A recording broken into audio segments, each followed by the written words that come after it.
vivemos num dia, num momento da história, em que é muito mais fácil a gente aceitar as coisas, é muito mais fácil a gente conviver com as coisas sem discutir muito, até porque agora aquele negócio, não, Deus é amor, então Deus aceita tudo. E isso o diabo tem enganado muitos crentes e tem enganado dentro das igrejas. E não se fala mais em pecado. Ah, não, pecado, isso aqui é uma coisa que não traz gente para a igreja.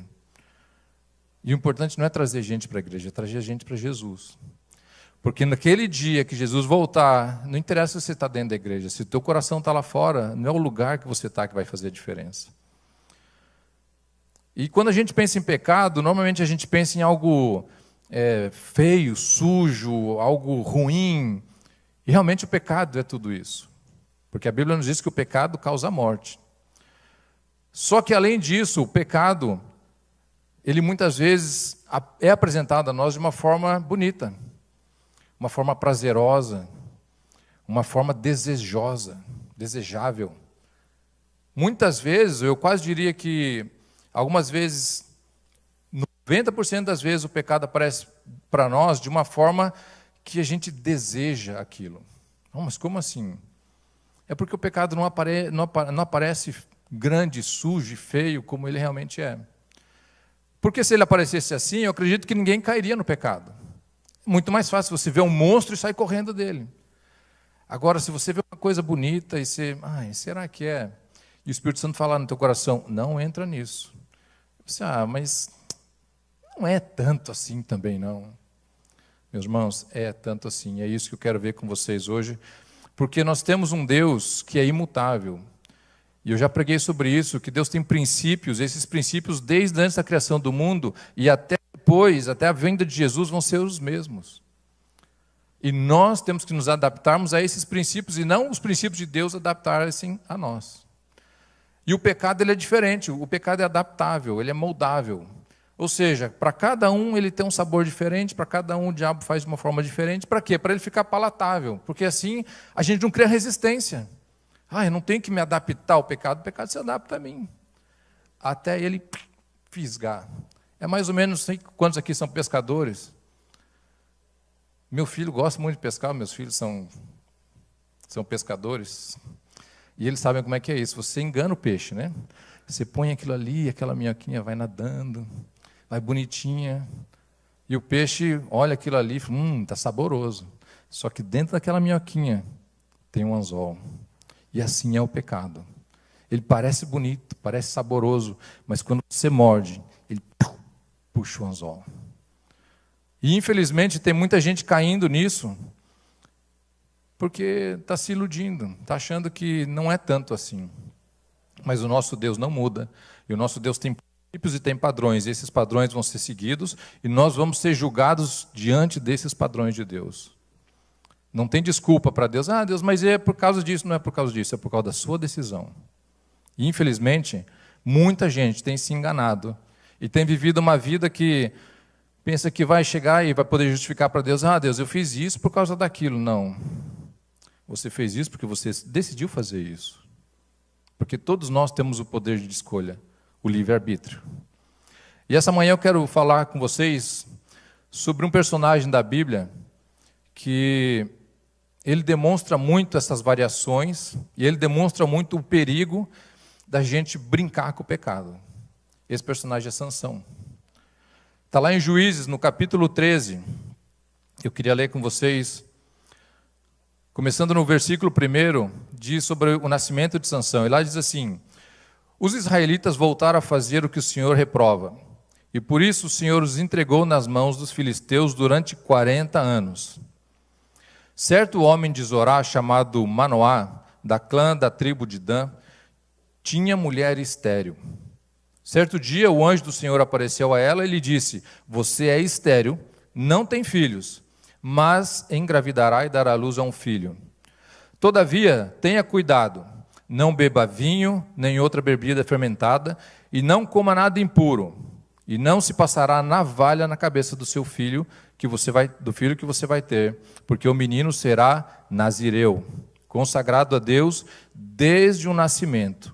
Ele iniciará a libertação de Israel da mão dos filisteus. Sansão nasce com uma promessa. Sansão nasce a partir de um pedido do povo que pedia e clamava a Deus por libertação. Nós já vimos aqui que quando nós nos afastamos de Deus, nós saímos da cobertura de Deus. Deus não nos entrega, nós nos afastamos da proteção.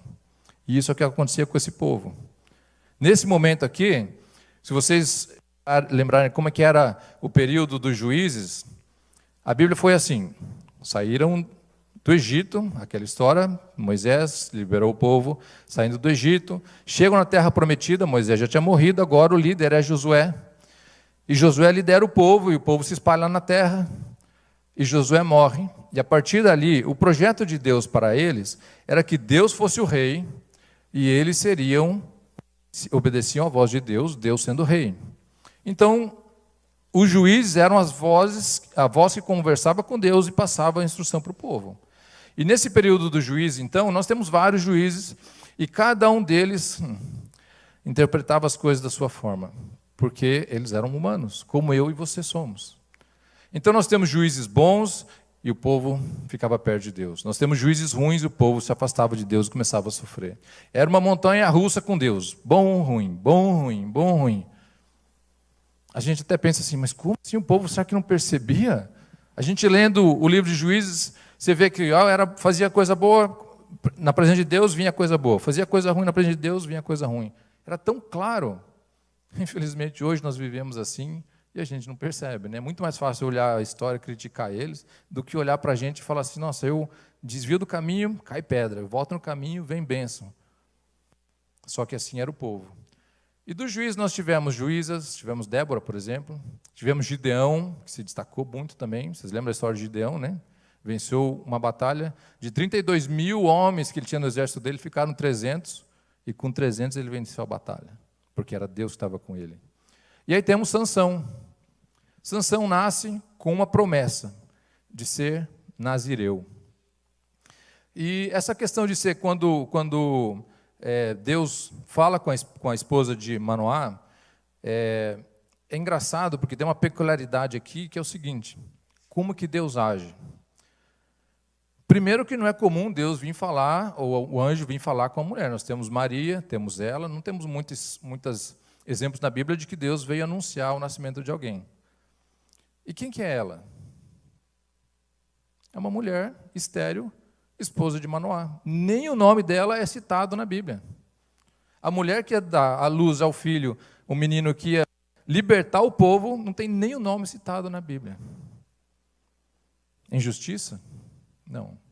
É porque Deus usa aquilo que não tem valor, aparentemente, que ela não precisava nem ter o nome citado, para fazer grandes coisas.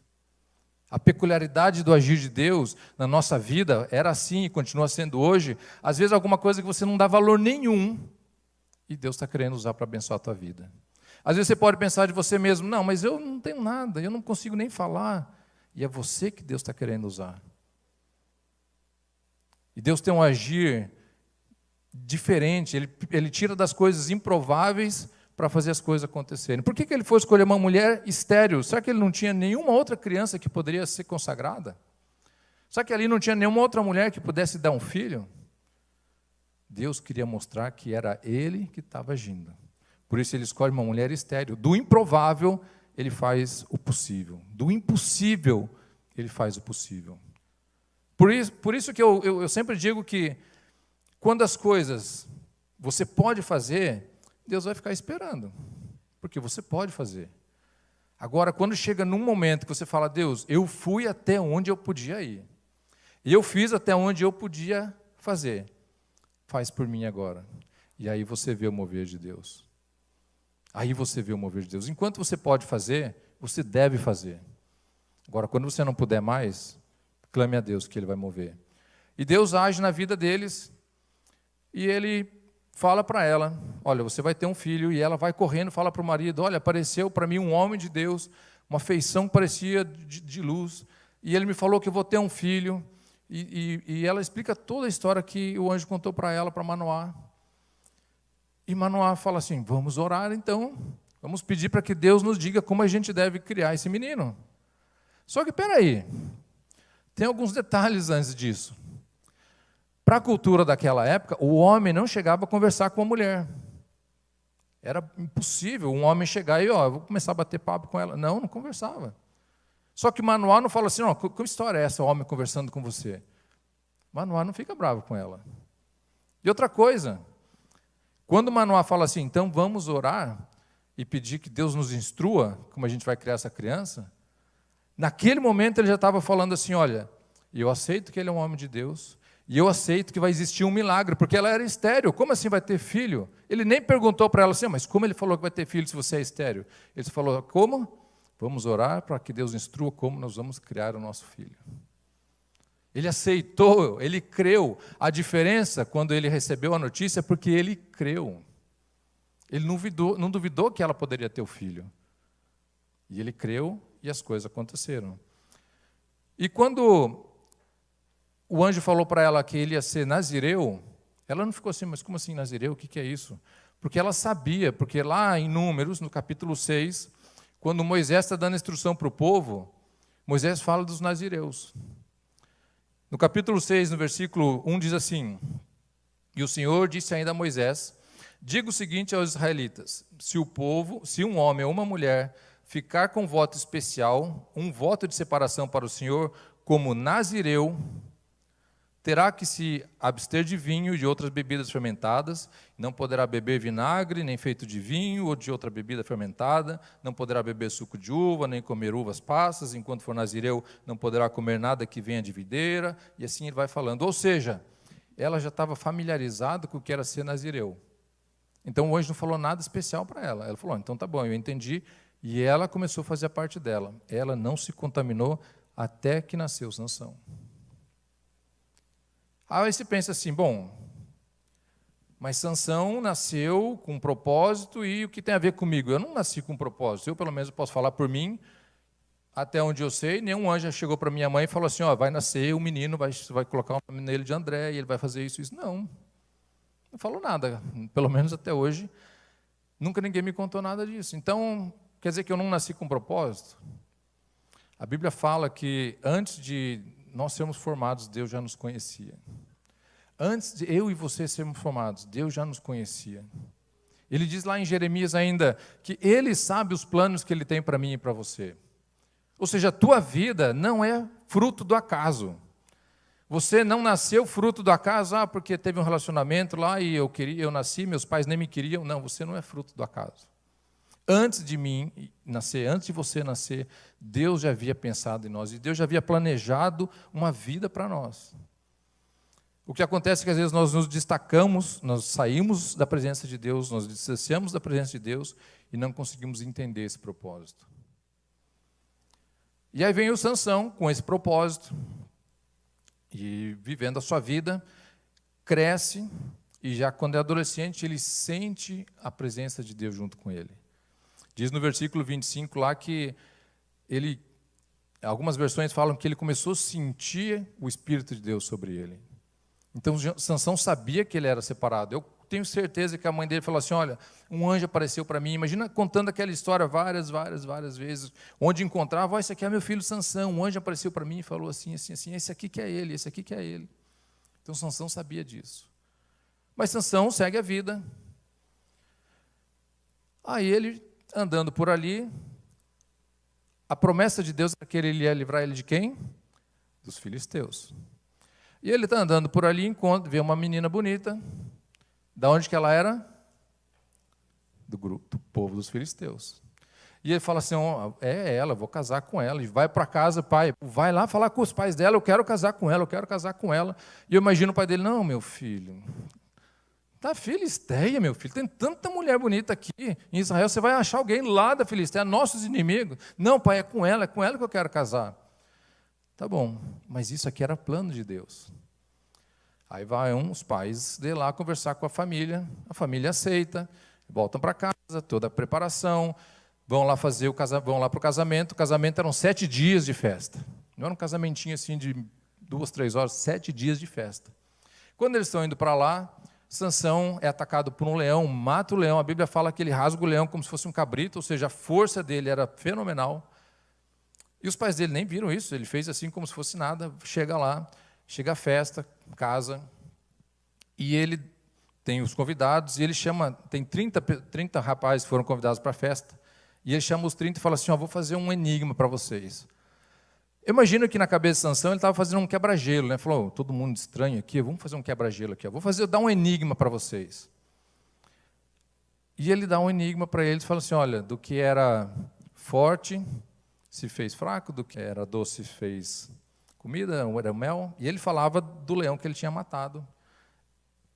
E porque nessa vez, agora ele indo para o casamento, as abelhas tinham feito mel dentro da carcaça do leão, ele comeu o mel e chegou lá e fez esse enigma para eles. E eles, sem entender o que era aquilo, e a brincadeira deles era o seguinte, olha, se vocês descobrirem o meu enigma, eu dou 30 túnicas para vocês. Se vocês não descobrirem, vocês me dão 30 túnicas. Ok. Eles não conseguiram descobrir, no quarto dia, eles vão aonde? Na esposa de Sansão. Olha, conversa com ele. Vocês vieram aqui para roubar a gente? Eles vieram aqui para tirar o que a gente tem? Ou você descobre a resposta desse enigma, ou a gente vai matar você e a tua família. Ela, apertada por causa daquilo, começa a infernizar a vida de Sansão. Não, você tem que me falar, você tem que me dizer, você tem que me dizer. A partir do quarto dia, até o 7º dia, ela só falava nisso. Você tem que me falar, você tem que me falar, você tem que me falar. E as mulheres são insistentes. E elas são insistentes. E foi tão insistente que Sansão falou, tá bom, eu falo. E contou para ele não aguentava mais. Aí chegou no 7º dia, eles já sabiam da resposta. Aí falou, então o que é tão doce quanto o mel, o que é tão forte como o leão? O Sansão sabia que ela tinha contado. Ele ficou furioso, e foi embora para casa dos pais, e ela ficou lá. Acontece o quê? Passa um tempinho, o pai olha lá ela, dá ela de casamento para o padrinho que estava no casamento, falou, esse Sansão ficou com ódio de você, deu ela de casamento para o padrinho que estava lá no casamento. Aí passa um tempo, Sansão, eu vou lá ver minha esposa, né? Refrescou a cabeça, não, o que eu fiz? Eu vou lá conversar com ela, volta lá para a casa da esposa, só que agora a esposa tem outro. Quando ele chega lá, fala, eu vim olhar minha esposa aqui, eu quero entrar no quarto. Não entre, olha, aconteceu um negócio aí, eu achei que você tinha ficado com raiva dela e nós demos ela de casamento para o fulano. Sansão fica tão irado. Fala assim, então vocês não me culpem pelo que eu vou fazer com os filisteus. Sai dali, vai caçar, caça 300 raposas. 300 raposas. Amarra de 2 em 2, põe um feixe de uma tocha no rabo de cada uma delas e solta, queima toda a plantação deles. Imagina que eles estavam na época de colheita, na época não era nada mecanizado, então eles iam colhendo e iam amontoando aquele monte de trigo. Tudo amontoado no campo que estava colhido, o outro que não estava colhido esperando, solta aquelas raposas pegando fogo, pega fogo em tudo. Toda a comida deles acaba. O pessoal fica doido, os filisteus ficam doidos, não, nós vamos pegar esse Sansão. Vão lá, quem foi? Foi o genro do rapaz lá que fez isso. Eles vão lá e matam a esposa queimada e o pai dela queimado. E, além disso, vão lá atrás de Sansão. Sansão estava numa caverna, vão lá no meio do povo de Israel, não, nós queremos briga porque vocês estão fazendo isso com a gente. Tudo isso aqui fazendo parte de um plano muito maior que o plano de Deus. Eles não tinham ideia. Aí os homens de Israel vão lá atrás de Sansão, falou, o que você foi fazer lá? Estão aqui todos, você sabe que a gente já estava sofrendo na mão deles e você ainda vai fazer um negócio desse lá? O livramento deles estava começando, eles não sabiam. Aí Sansão fala assim, então tá bom, eu me entrego, só me prometo que vocês não vão me matar. Não, nós não vamos te matar. Amarram Sansão, e Sansão chega lá. Quando ele chega, todo aquele povo filisteu vem correndo para poder matar Sansão, e aquelas cordas de Sansão se desfazem como se fosse nada.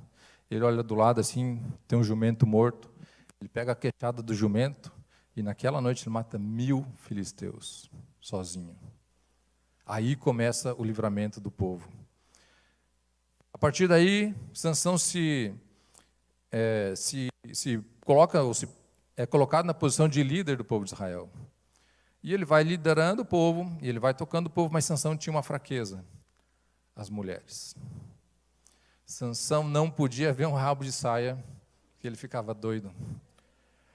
E ele vai para Gaza, e lá em Gaza ele vê uma prostituta, e vai se deitar com ela, e o povo fala, Sansão está ali, Sansão está ali. Então fazer o seguinte, fecha o portão. Lembra que as cidades antigamente, naquela época, as cidades eram cercadas, tinha um muro, tinha um portão gigante.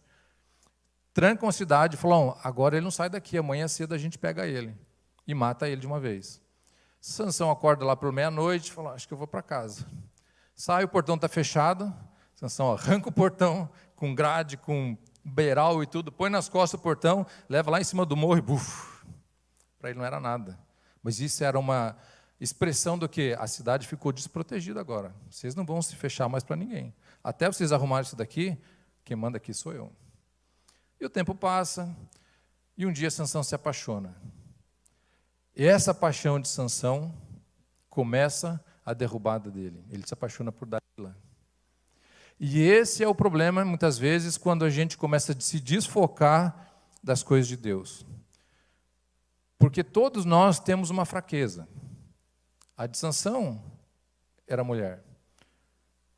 A nossa pode ser uma outra. Dinheiro. Nossa pode ser bebida, vício. E Sansão tinha essa fraqueza. E ele se apaixona por Dalila. E aí começa a se envolver com ela. Dalila fazia parte do povo filisteu. Mas ele não sabia o que estava por trás. Porque quando eles veem que Sansão tem um relacionamento com Dalila, os filisteus vão lá falar com ela, olha, é o seguinte, nós te pagamos e você vai conversar com ele e descobrir qual que é o segredo dele. Todos os líderes filisteus iam dar um pouquinho de dinheiro para ela, para poder conseguir descobrir qual que era o segredo. E ela amou mais o dinheiro do que a Sansão. E aí diz lá no versículo 6 do capítulo 15, depois Dalila, Sansão, conte-me, por favor, de onde vem a sua grande força e como você pode ser amarrado e subjugado. É engraçado como é normal que o homem seja mais devagar, né?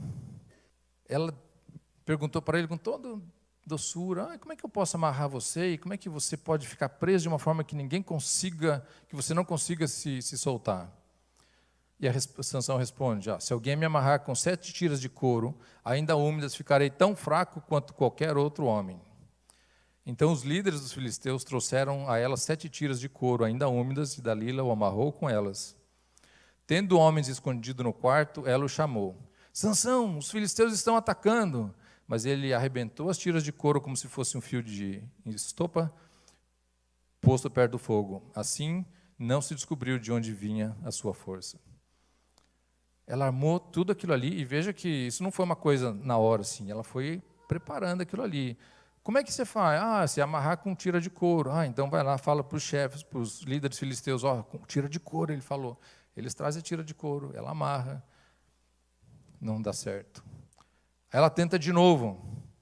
A segunda tentativa de Dalila, aí ela viu, bom, eu fui doce, não deu certo, então agora eu vou com uma insistência. Não, Sansão, você tem que me dizer, como é que faz? No versículo 10 diz assim, disse Dalila a Sansão, você me fez de boba, mentiu para mim, conte-me, por favor, como pode ser amarrado. E diz, se amarrarem com cordas que nunca tenham sido usadas, ficarei tão fraco como qualquer outro homem. E a coisa aconteceu da mesma forma. E ele ainda assim não se ligou no que estava acontecendo.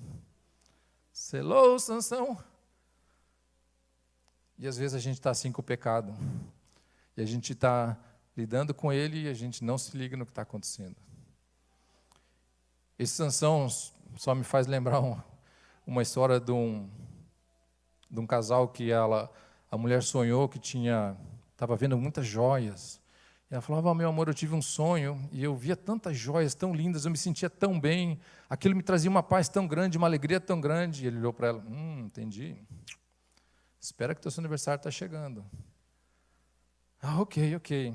Seu aniversário está chegando. Chega o aniversário, ele traz aquela caixa de presente para ela. Ela abre, quando ela abre, tem um livro, Coletânea de Joias Especiais. Já que ela queria ver as joias para poder ficar feliz, o homem não pega no tranco, e ele não pegou no tranco. E ela continuou tentando mais uma vez, e agora chantageando a Sansão. E ele vai lá no versículo 13. Disse Dalila a Sansão, até agora você me fez de boba, mentiu para mim. E Sansão cai tenta mais uma vez, ela não consegue, e ela insiste mais uma vez, e a gente entende que o pecado é assim. O pecado é persistente. O pecado, ele tenta uma vez, se o diabo não conseguiu, ele muda a artimanha, tenta de novo. Se ele não conseguiu, ele muda a artimanha, tenta de novo, até te pegar. E se você notar, inclusive, como funciona, por exemplo, nas mídias sociais, Facebook, Instagram, existe um algoritmo, eles chamam. Esse algoritmo olha, inclusive, quantos segundos você fica em cima de cada foto que você fica lá. Quando você para em cima de uma foto, se você ficou mais tempo, o que ele vai fazer? Ele vai ler aquela foto e vai colocar para você mais coisas igual àquela foto.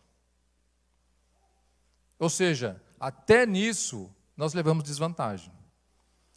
Porque até nisso o diabo sabe, opa, peraí, isso aqui chamou a atenção dele. Pôs um like, então, esquece. Vem coisa daquilo ali. Ah, mas eu não quero ver. Ah, eu procuro fugir da pornografia, mas ver um negócio que tem uma foto de mulher, opa, pronto. O que vai aparecer depois? E depois, e depois, e depois. Por quê? Porque nós demos uma abertura para aquilo. Mas Sansão continua, até que ela pega Sansão. Ele fala, tá bom, a verdade é o seguinte, eu fui consagrado nazireu desde pequeno, e os homens, então, fazem o que ela falou, corta o cabelo de Sansão, e ele fica sem força. A brincadeira de Sansão com o pecado levou ele à escravidão. Sansão não percebeu, mas de pouco em pouco, ele ia se envolvendo mais, se envolvendo mais, se envolvendo mais e saindo da presença de Deus, até o ponto que ele não percebe que o Espírito de Deus tinha saído dele. E quando ele não percebe, os homens levam Sansão preso. 24. Quando o povo viu, louvou o seu Deus. O nosso Deus nos entregou o nosso inimigo, o devorador da nossa terra, aquele que multiplicava os nossos mortos. De quem que estavam falando? Eles estavam falando de Dagon. Agora, peraí, não foi Dalila que deu Sansão para eles? Não. Dalila foi só um instrumento do diabo para Sansão ser acorrentado. E assim é nos dias de hoje. Aquilo que nós vemos, aquilo que nós interagimos, é nada mais do que, com o mal, é nada mais do que um instrumento do mal para nos fisgar, para levar para as trevas. Quando nós interagimos com o pecado, nós estamos, na verdade, interagindo com o diabo, que está usando uma máscara para interagir com a gente. E lá em João, capítulo 10, versículo 10, diz o seguinte, o ladrão vem apenas para roubar, matar e destruir. O diabo não tem outro propósito na vida dele, senão matar, roubar e destruir. E isso ele é incansável, insistente, persistente, assim como mostra o texto que Dalila foi com Sansão. Para matar, roubar e destruir a minha vida e a sua vida. Não tem como a gente ficar brincando com o diabo, não tem como a gente falar assim, eu vou só um pouquinho, eu estou tranquilo. Todas as vezes que você se entrega ao pecado, você está se entregando nas mãos do diabo. Simples assim. Simples assim. Ah, mas é só um pouquinho. Eu costumo falar para os meus filhos que o problema, por exemplo, com a bebida, o problema não é uma latinha de cerveja. O problema, muitas vezes, é o ambiente que você está só uma latinha de cerveja, o outro. No meio daquele ambiente, vai ter um que tem uma latinha de cerveja e puxa um cigarrinho do bolso. De maconha.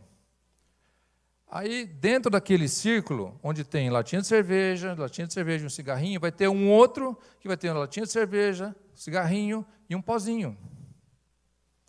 E assim vai aumentando, e de repente você vai sendo enredado por esse círculo, e quando você vê, você está lá no fundo do buraco. Mas como assim? Por causa do ambiente em que a gente está se metendo. A gente não percebe, mas o diabo vai puxando você devagarzinho e fala, não olha para ele. Jesus quer demais de você. Jesus quer demais de você. É tão difícil dizer não para o pecado, porque ele é tão sedutor. Agora eu pergunto para vocês, será que foi fácil para Jesus? Ele entregou tudo que ele tinha. Agora, a gente não vai conseguir entregar se a gente não entender qual que é o propósito disso. Por que eu estou deixando? Estou deixando só porque na igreja não pode. Falam que na igreja é proibido, é proibido. Eu lembro quando eu era mais novo, para mim, muitas vezes a igreja era um monte de placa de não pode, não pode, não pode. Tudo que é bom, não pode. Ah, é bom? Não pode. É bom? Não pode. Porque eu não conseguia entender, não é a questão de ser bom ou ser ruim. Aquilo edifica a minha vida ou aquilo me leva para a perdição? Só tem dois reinos, não tem um terceiro reino, só tem o reino das trevas e o reino da luz. Ou você está no reino das trevas, ou você está no reino da luz. Não existe como servir a dois senhores, a própria Bíblia fala. E se o reino das trevas só tem um objetivo, que é matar, roubar e destruir, ele não vai fazer outra coisa sem se tentar matar, roubar e destruir todas as áreas da sua vida. Ainda que seja como a minhoquinha no peixe, que parece bonitinho, que parece bom, mas lá no fundo você sabe, isso aqui é uma armadilha, e você, mas o que tem? Eu vou tentar. Quando você vai, aquilo vai te fisgar. Assim como fisgou a Sansão. E nós temos que ter uma vida separada, nós temos que ter uma vida na presença de Deus, não por causa desse monte de não pode. Nós temos que ter uma vida separada em Deus, porque nós temos que entender que é pela prática das nossas obras, é pela prática da nossa vida que nós mostramos o Deus que nós servimos. É pela prática. Não adianta a gente estar aqui na igreja todo domingo, não adianta eu estar postando versículo bíblico nas mídias sociais, é pela prática da minha vida. É como eu tenho vivido a minha vida em momentos que ninguém vai me julgar. Em momentos que eu estou sozinho e ninguém vai colocar o dedo, você não deve fazer isso, você estava fazendo aquilo. Não, são nesses momentos que eu falo, Deus, eu não tenho como esconder nada de ti. E Deus vai estar te olhando, como Deus está me olhando, e Deus está olhando a todos nós. E é nesses momentos que Ele quer que a gente mostre santidade, é nesses momentos que Ele quer que a gente mostre para que a gente veio. No versículo 21 diz assim, nem todo aquele que me diz Senhor, Senhor, entrará no reino dos céus, mas apenas aquele que faz a vontade do meu Pai. Como nós temos feito a vontade de Deus nas nossas vidas? Como nós temos feito a vontade de Deus nas nossas vidas? Quanto que nós temos flertado com o mal, sem perceber, ou percebendo, conscientes? Quanto que nós temos flertado com o mal, sabendo que aquilo é ruim, sabendo que aquilo desagrada a Deus, e justificando para Deus, Deus, eu não sei o que acontece comigo, quando eu vejo eu já fiz. Ainda lá em Mateus, no capítulo 5, versículo 3, ele diz assim, mas vocês são o sal da terra, mas se o sal perder o sabor, como restaurá-lo? Não serve para nada, exceto ser jogado e pisado pelos homens.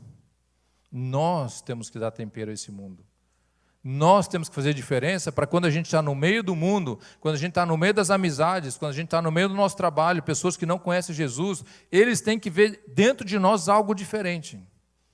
Eles têm que ver dentro de mim, dentro de você, que nós não somos, é crente, frequentador de igreja. Não, nós somos diferentes. A Bíblia diz que nós somos embaixadores de Cristo nessa terra. Nós representamos o reino dos céus aonde nós fomos. Você sabe que se você olhar aquilo ali vai te puxar para mais? Não olha. Passa batido. Porque a tentação, ela vai vir lustrosa, bonita, desejável. Mas você vai saber no teu coração, não vai. Mas eu só para me dar uma olhadinha. Não vá. Evite o primeiro gole. Não é porque não pode, não é porque a igreja não proíbe, não é porque o pastor não deixa, não, é porque eu não quero magoar esse Jesus que me salvou. Esse é o sentimento que eu e você temos que ter, de entender que esse Jesus que morreu na cruz por mim e por você, Ele fez por amor. Não fez para me colocar um monte de placa de não. Ele fez porque Ele me ama e Ele te ama. E agora eu faço isso por Ele porque eu amo Ele da mesma forma. Porque se não fosse por Ele, eu teria condenado à morte eterna. Infelizmente, muita gente tem caído nesse tipo de engano. esse tipo de armação, pensando, mas não é tanto assim. Não é esse monstro que você está pintando. Por trás disso, por trás do pecado, existe um monstro. Por trás do pecado, existe a morte. E não é uma morte natural aqui, não, é uma morte eterna. Morte eterna. Sofrimento eterno. É tão pesado assim, sofrimento eterno. Agora, Jesus morreu para você ter vida eterna, eterna. A gente cantava ainda que os anjos cantam Santo, Santo, Santo, e eu penso nessa imagem da gente cantando na presença de Deus, Santo, Santo, Santo, aquela multidão de anjos e de pessoas que foram para o céu cantando Santo, Santo, Santo na presença de Deus, aquela presença de Deus invadindo o céu e todo mundo Santo, Santo, Santo. E tem gente que está trocando isso por uma besteira, por 5 minutos de prazer, por uma coisa passageira nessa terra. Por um sofrimento que vai ser eterno. Agora eu pergunto para você, você sabe quando o sopro de vida vai sair de você? Não, ninguém sabe. Ninguém sabe. Mas vai sair. Se uma coisa é certa, é que todos vão morrer. Quando? Não sei. Agora, você está preparado? Quando isso acontecer, você se encontrar na presença de Deus, e Deus vai ler tudo aquilo que você fez. E aí vai entrar Jesus, Pai, eu paguei pela dívida dele. Eu paguei. Ele não era perfeito, mas eu paguei. Ele me serviu. Ela me serviu. Ela se afastou do mal o quanto pôde. E eu paguei, está aqui. E Deus vai falar, vinde bendito, meu Pai. Que dia glorioso que vai ser isso. A sua vida tem dado testemunho de quem você serve? As pessoas olham para você e falam assim, ele eu posso fazer negócio, porque eu sei que ele é uma pessoa honesta, eu sei que ele é uma pessoa certa. Ou as pessoas olham para você e falam, corre daí, sai daí de perto, que isso aí, arapuca. O que nós temos testemunhado através da nossa vida? O que eu tenho testemunhado no meu dia a dia, nas pequenas coisas? Nós temos, eu digo que é um câncer do brasileiro, que é a questão de levar vantagem em tudo. Levei vantagem. No Brasil, inclusive, parece que aquele que não leva vantagem, é trouxa. O cara é bobo demais. Nós não temos que levar vantagem em tudo. Você não tem que levar vantagem em tudo. Você tem que servir a um Deus e seguir os caminhos que esse Deus colocou para você. Não se preocupe em levar vantagem em tudo. Deixe o mundo te chamar de bobo, deixe o mundo te chamar de careta. Não se preocupe em levar vantagem das coisas desse mundo. Vai valer muito mais você dizer não para essas coisas do mundo e ver teu Pai falar sim, vinde, bendito do meu Pai. Vamos se colocar de pé.